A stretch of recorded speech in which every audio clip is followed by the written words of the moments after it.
ចិនឲ្យកម្ពុជាថៃត្រូវបញ្ឈប់ការបាញ់ប្រហារគ្នាបន្ទាន់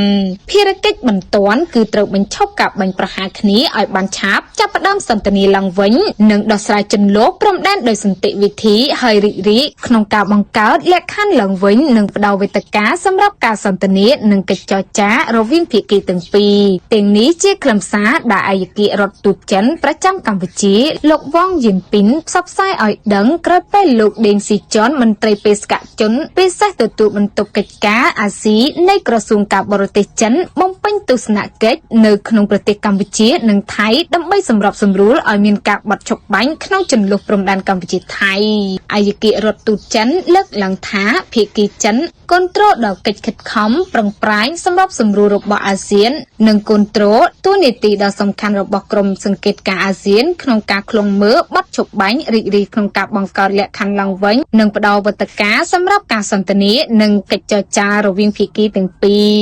ចិនសង្ឃឹមថាកម្ពុជានិងថៃនឹងរួមដំណើរគ្នាបន្តទៅមុខខិតខំស្ដារទំនុកចិត្តគ្នាទៅវិញទៅមកនិងកសាងសន្តិភាពឡើងវិញតាមបណ្ដោយព្រំដែន